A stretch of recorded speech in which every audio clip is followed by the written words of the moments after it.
Genesis 21 in the ESV. The Lord visited Sarah as he had said, and the Lord did to Sarah as he had promised.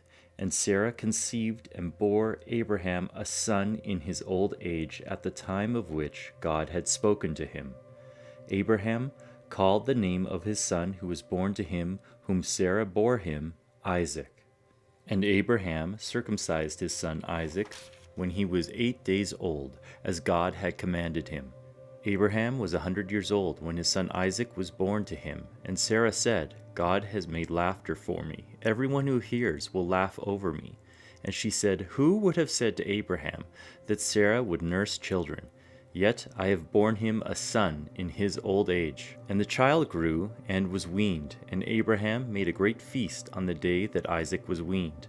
But Sarah saw the son of Hagar, the Egyptian, whom she had borne to Abraham, laughing. So she said to Abraham, Cast out the slave woman with her son, for the son of the slave woman shall not be heir with my son Isaac.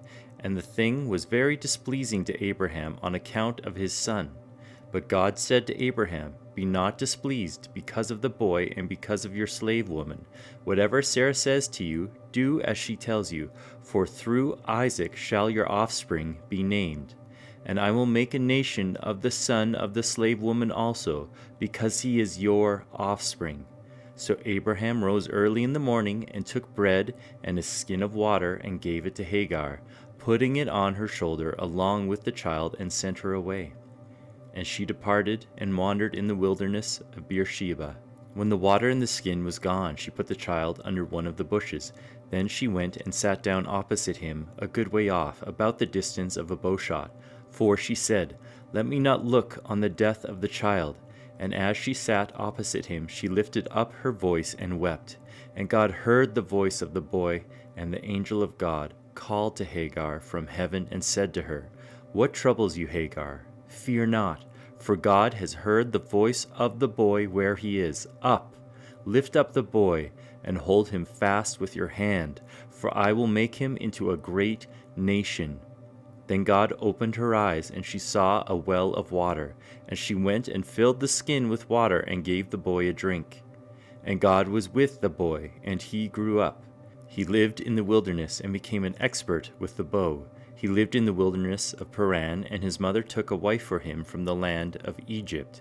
At that time, Abimelech and Pichol, the commander of his army, said to Abraham, God is with you in all that you do. Now therefore swear to me here by God that you will not deal falsely with me or with my descendants or with my posterity, but as I have dealt kindly with you, so that you will deal with me and with the land where you have sojourned. And Abraham said, I will swear.